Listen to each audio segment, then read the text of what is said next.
Now, if you guys been to my channel before, you'll know that I love two things: fish and the great outdoors. The great outdoors, one thing's for certain, there's a lot of game trails. Down a path like this, you can see something like this. These game trails. Look how big this thing is. What kind of animals run through here?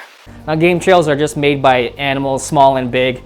They create these little paths to go hunting, gather food and whatnot. Morning, day, night, doesn't matter. Earlier, I was upstairs looking at a 48-gallon, and I had a question. Do fish have game trails?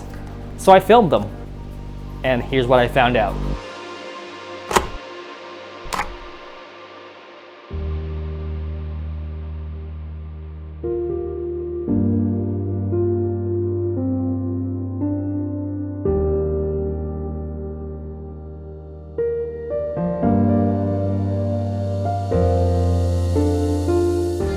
So whether you have bettas or arowanas, they usually prefer a certain path or a certain place to sleep. Bettas love to sleep on big old leaves, and arowanas love to circle around the tank, usually in the same path, right? I was watching this tank, and after feeding it, the CPDs came out, and when I raised my hand up near the tank, they all rushed back in, so they all retreat. So I sat here and I just watched them over and over and over again, and I did what humans are best at doing: pattern recognition, right?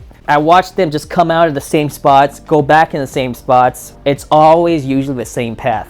I just sat here, filmed it. Maybe I have a lot of time on my hands. I've been kind of sick the past week with food poisoning and migraines. In the wild, usually see like deer taking the same pathway, and turkeys, they like to sleep in the trees. And yeah, these fish are kind of the exact same way. They don't make their own pathways. Maybe like geophagus and shell dwellers, they make their own little areas and everything, but some of these fish, they can't move all these hardscapes and plants, so they swim between these certain areas. And I found a lot of the areas that they like to swim at, and I filmed it. So here's a little bit of footage of the CPDs in this tank that it's probably been set up for about, I want to say 4 weeks, about a month. They're really acclimated to it. They just go bonkers. So enjoy the feeding.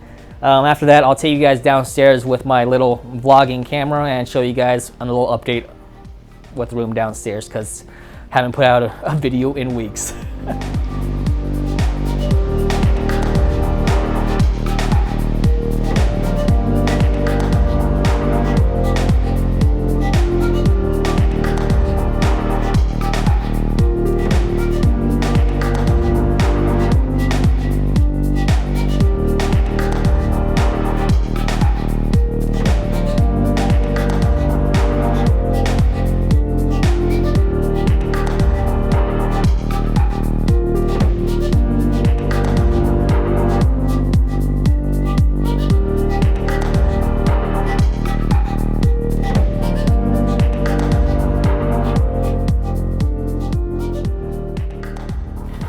Making my way downtown.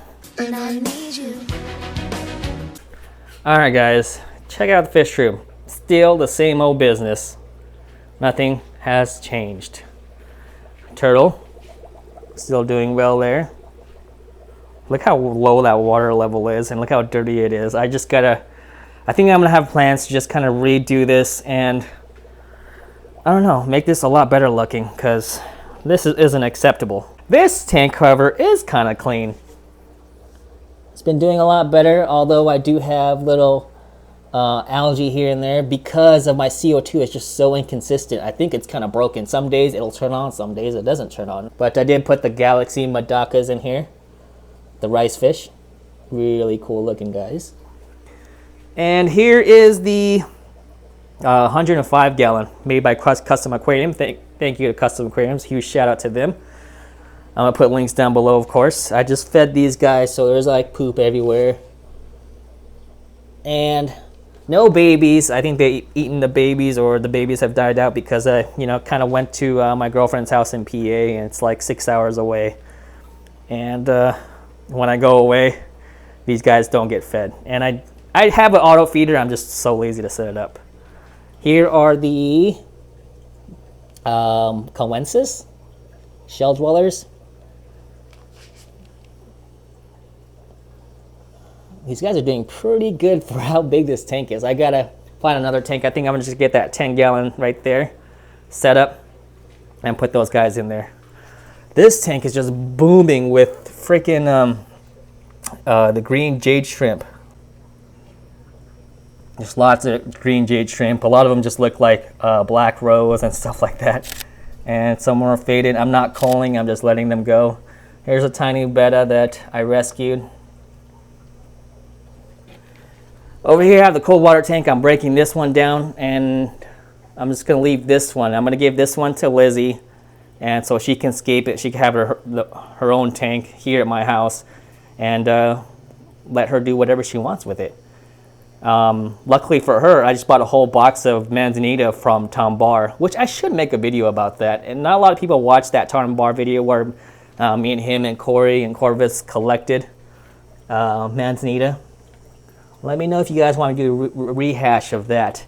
I got a box of driftwood and I just sunk them all inside a trash can over there with water in it.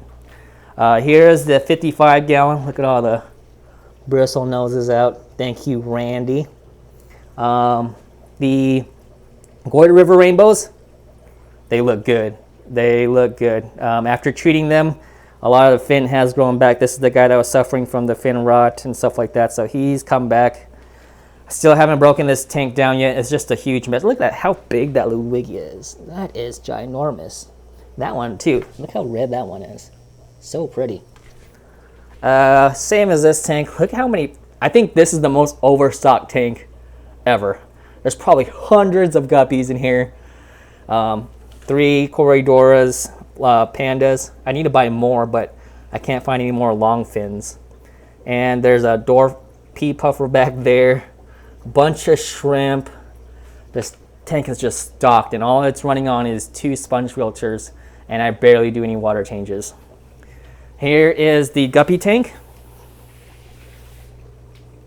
Looking kind of ragdollish, but it's doing what it's supposed to do, is produce guppies. That is the main thing, and that's all I care about.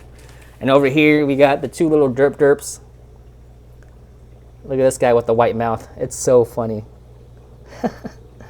I love these guys still. I don't think I'll ever get rid of them. I'm trying to grow them as big as possible. And I saw a tank on Facebook Marketplace. It's a 40 gallon. I think I want to get that for them just so they have a bigger place to stay at. All right, guys, I am out of here. And thank you for watching the video. I know it's been a long time, but yeah, make sure you subscribe, like the video, and I'll see you guys on the next one.